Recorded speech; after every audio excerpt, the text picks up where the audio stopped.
It is a big day for this generation's major switch in gaming, which is the multi-platform push. PlayStation is putting a game on Xbox, Xbox is putting another game on PlayStation, and everybody is talking about that. The next generation, is there a need for consoles? Is there a need for a PS6 and whatever Xbox will call their next console? A major player in the industry comments on this. We have some updates for Replace, which is looking like it is going to be a phenomenal game. It's been delayed. A lot of people have been looking forward to this one, but we have an update as to when it is coming up. We have all this plus other news to go over. But before we do get into it, if you enjoy daily gaming news and content, hit the subscribe, share, like, all of that stuff does help the channel out, helps get more people to watch the video. So I would appreciate it. But for now, let's get into it.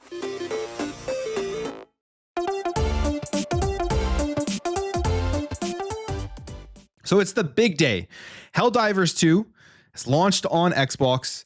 Gears of War Reloaded has launched on to PlayStation. Now, obviously for PlayStation, this isn't the first Xbox game that they have gotten, but I would say Gears of War is one of the biggest, if not one of the most prominent Xbox IPs that is landing on the platform. So it's a big day there to see Gears of War on a PlayStation device. And then, of course, Helldivers 2 is the first major PlayStation game here dropping onto the Xbox console after a game like MLB The Show, which was also a first-party PlayStation game. So it's not the first time for each one of these two platforms, each one of these two consoles, but it's happening here, and it is massive as the multi-platform push is happening. We're hearing rumors that more games are coming to Xbox from PlayStation, single player games, multiplayer games. Who knows if that stuff is going to be coming true, but this is the signal of the beginning of the future of, I think, a better gaming industry for consumers and for gamers, not being locked behind a exclusivity wall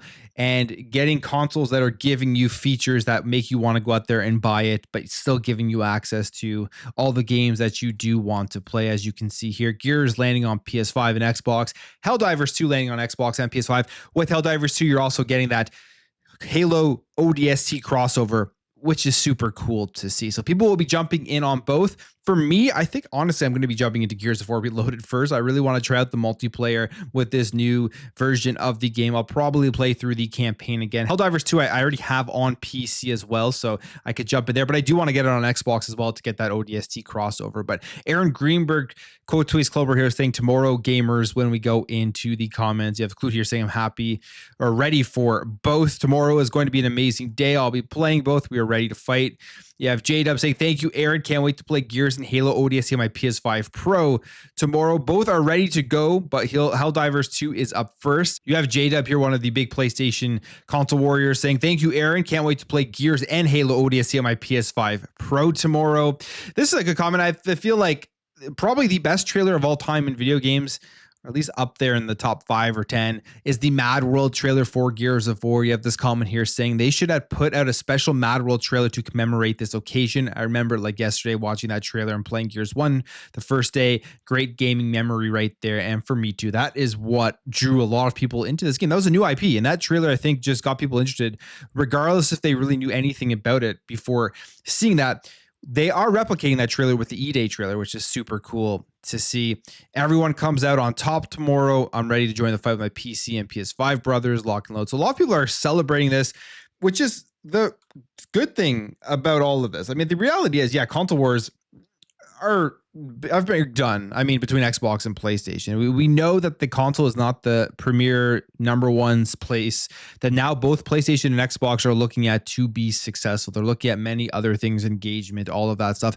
They need to put their games in more places to make more money because they're costing more and more to develop. So this is inevitable, but it is a better future where you're not going to be having to go out there and buy multiple different boxes to play everything that you do want to play. The reality is, in the next generation, you're probably going to be able to get one thing and get every single game. I mean, you can already kind of do that on PC. Oh, you can do it on PC depending on how you consider playing the Nintendo games.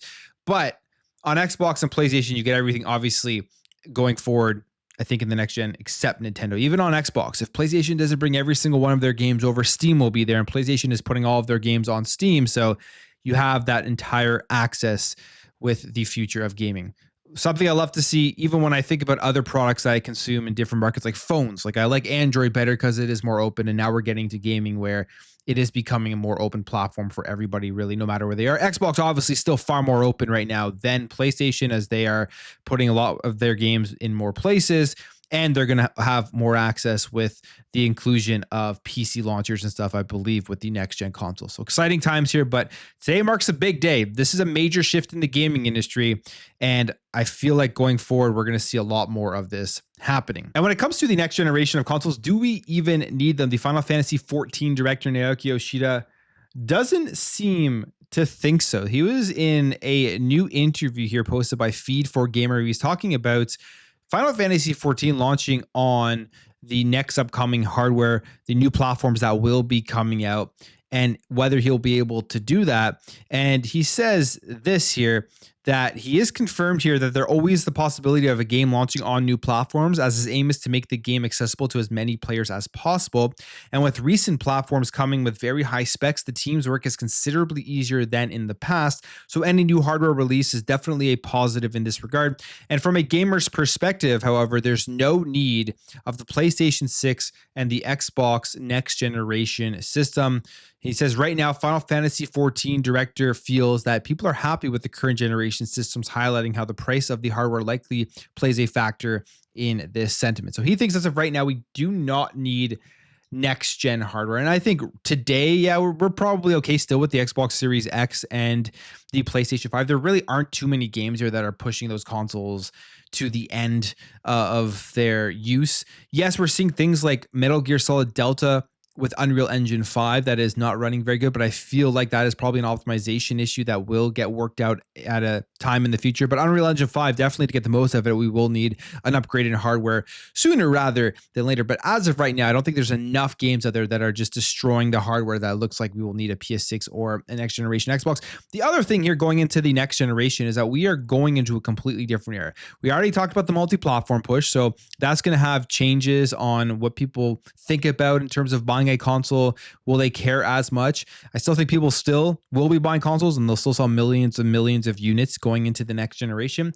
But the pricing is the bigger thing. It's not really the exclusives, because we know at the statistic that have been given to us, the exclusives are not the main thing why people buy Xbox or PlayStation. Pricing, getting in at a lower, cheaper number than building a PC and still getting great experiences is why people buy consoles. That's probably the number one reason. But now we're seeing them go up higher and higher. PS5 Pro has gone up to $750.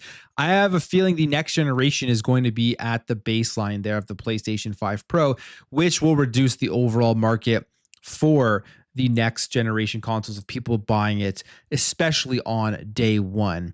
So you'll have people out there sticking with their Series X, sticking with their PS5 far longer than they probably stuck with the previous generations. And when you look at it like that, yeah, maybe we don't need a next generation at this point. But that is why they're moving away from caring as much about console sales. They're seeing the writing on the wall. Consoles are going to be more expensive. They're less willing to take a loss on those devices, and it's going to be all about getting people to play their games wherever they are. But yeah, next gen will be very interesting to see as we're kind of moving into a brand new realm as to how consoles are going to be handled. One of my most anticipated games as soon as I saw it was Replaced, and I think a lot of people are pretty excited about this one. It was shown off at Gamescom, and everyone has been ranting and glowing about this game. But from everything that they've seen, it looks like it is going to really live up to the hype. But we did get some more news here as to exactly when it could be releasing. Now, they don't give us a specific date, so it could happen to get delayed again.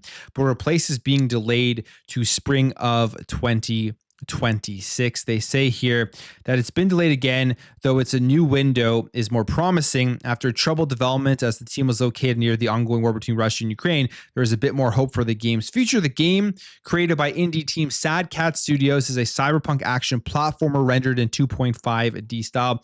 And we've seen this since 2021. That's when it was revealed. So it's been a long time. Very highly anticipated, and they are saying now that Replace will be launching in spring of 2026, saying here in a statement, "We know that our community is incredibly excited to play Replace, and it's no secret that it's taken longer than we initially thought to deliver that to you all. We apologize for that. We've always been trying to do what's right for the project, which in turn means delivering you a truly special experience. The good news is that we are now very close to finishing the production, and Replace will be coming to PC and the Xbox Series X and S in spring of 2026. And it will also be releasing on Xbox Game Pass day one. So this is a very highly anticipated game that Xbox was able to secure well in advance of its release for the service. And they're probably very happy that they were able to do that, because what we're seeing at Gamescom so far is that this game looks like it is going to be living up to the hype. I didn't even know it was going to be more of an open world style 2.5D game with like RPG quests and stuff, but the action and everything that they showed off looked really cool. So I'm very excited here to hopefully be playing Replaced in the spring of 2026. Another game that is being pushed here a bit further out is Demon School. Don't know too much about this game, but why this story is interesting is that we've heard games and stuff caring about other games releasing to determine where they put their games out. Now that we got the official release date for Hollow Knight Silksong, this game here, Demon School, is being delayed to November because it was supposed to release on September 3rd, but it is being delayed here because Hollow Knight Silksong is now coming out on September 4th. So it is a strategy RPG more like Persona 1 and 2. So if you're into those styles of games, you were looking forward to this one, it is now being delayed here, I believe, until November is when this game will eventually be coming out. So yeah, that makes sense because Hollow Knight Silksong, the hype around it is huge. Like, you're probably not wanting really to release near that. People have been waiting for that game for a very long time. It's being promoted with things like the ROG Xbox Ally and stuff, even though that will be coming out after the fact of the game's release. It is on Game Pass as well, so it will have a lot of people's attention for the first couple of weeks here of September. So you don't want to be right near that release, especially if you are a smaller indie game. Warzone looks like a new map could be coming after the Black Ops 7 map. Resurgence map, it looks like we'll be coming back here as we have more news coming out here about Call of Duty Black Ops 7. This comes from the Ghost of Hope. He says, I wish I was making this up, but from what I've been told, the Resurgence map that is planned for Season 1 of Black Ops 7 is an extended Liberty Falls, saying there is a new Resurgence map for Warzone currently planned to release with the Black Ops 7 integration with Season 1 in late 2025. Some people have play tested it a while back in person and heard nobody really liked it. So I wonder if they're making changes for this map before they do release it after the play test, but it looks like that Resurgence map is happening here with Season 1. I wonder how Warzone is going to do going forward, because Battlefield is also releasing a Battle Royale game as well with Battlefield 6. So they're really going head to head. But right now, Black Ops 7, I think, looks good. I think it's going to be fine. It's going to sell very, very well. It looks like it'll be a ton of fun. I'm not that big into Warzone, but Warzone players will be looking forward to see how this map does end up playing out, if they improve upon it, if it's something that makes the overall Battle Royale better. A game that I have been looking forward to for a long time, and this whole new take that Sega is doing by bringing back their old IPs and remaking them, I think is a very smart idea. Like, they're also doing Jet Set Radio, which is going to be awesome to see. Crazy Taxi, I can't wait to see that one. But the first one here that is dropping out of that group is ShinobI Art of Vengeance. From the second I saw it, from the second that a lot of people saw it, we all thought it looked really good. And it's living up to the hype with the reviews right now, sitting at 87 on Metacritic and 88 on OpenCritic, getting 10s and 9s, 9.5s across the board. Side-scrolling action game.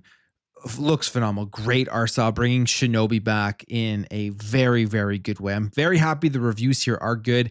I would have played it regardless, even if the reviews weren't great, but now more people are going to experience ShinobI simply because it is getting higher reviews, so that it'll pique their interest. And I think this will be a start of Sega with their first 4 games they're remaking, if those all do well, continuing to bring out more titles from their back catalog, which is super cool to see. And the good that they're remaking the games well, and they're going to be high quality remakes of these classic titles that people who play these back in the day know and love. And finally, just a couple of Nintendo Switch things here. First of all, game key carts. They are not being included in any sort of game preservation museums and in Japan specifically, which is not surprising because they're basically just digital downloads. The National Diet Library, which collects and preserves Japanese physical media, says that the Nintendo Switch 2 game key cards are not eligible for the collection as they're basically digital copies, saying when asked about Switch 2 game key cards, NDL representatives say that only physical media that contains the content itself is considered eligible for preservation. Since a key card on its own does not qualify as content, it falls outside our scope for collection and preservation. It's not shocking, but you have to ask, what does this mean for the future of video games? Again, as we're seeing Nintendo, one of the last standing companies here that really had majority of their releases with the Switch 1 fully on the cartridge itself. So you could buy those games and they're going to be preserved now going forward into the future. You can just pop it into your console and you'll be able to play them. With these things, with Nintendo moving away from that, going to a full digital future in 20 years from now, how many games are we just not going to have access to anymore? As they're not going to be up on servers, they're not going to be up on these stores, and they're not going to even be preserved in museums or anything like that. The future of game preservation is getting worse and worse. Well, we'll see how it all plays out, but I have a feeling we're probably just going to lose access to a lot of the content that we've purchased digitally through these stores after a period of time. And you could argue that it's unreasonable for certain games to continue to have access, like games that are online multiplayer games, if nobody's playing it. To lose access to that is makes kind of sense in a way, although I still think if you purchase it, you should have always access to it. But single player experiences, when that starts dropping, where you've bought a game and you can't play it anymore, what's going to happen there? I think people are going to be very upset. And finally, this is an odd one because the Switch 2 now has been out here for a few months, but apparently developers have not received their Switch 2 dev kits. And I wonder what the thinking is behind this, what Nintendo is doing, why they would want to withhold these from developers. But plenty of developers at Gamescom said they have not received their Nintendo Switch 2 dev kits. And this was here, Digital Foundry, who talked about this. And you have John here saying Nintendo seems to be almost discouraging the Switch 2 development to some degree, where I've spoken with plenty of developers where they were either told that their game, they should just ship it on the Switch 1 and rely on backwards compatibility. There's a lot of developers that are unable to get Switch 2 dev kits. We've talked to a lot of devs at Gamescom this year, and so many of them said the same thing. They want to ship it on Switch 2. They would love to do Switch 2 versions. They can't get the hardware. It's really difficult right now. Super weird because the Switch 2 itself as a console is very easy to get. And you'd think that they would want to promote as many games as possible launching on that to sell more units of the Nintendo Switch 2. But they're saying, hey, I'll just put it on Switch 1. Backwards compatibility program will put it onto the Switch 2. But that doesn't really do much because a lot of games don't have upgrades to the Switch 2, and even the console brute forcing it doesn't give you that much better of an experience. You do want that Switch 2 patch to get better frame rates and everything. So very odd here why they would be withholding it. I can't see it being a lack of hardware for them to send out. There's something else. Maybe they're just still trying to push the Switch 1 to break the record or something like that. Who knows? But hopefully they do start sending out those Switch 2 dev kits in the future sooner rather than later. I'm going to end the video there. If you did enjoy this video, hit that thumbs up. If you are new here, hit that subscribe, and I'll catch you guys in the next video.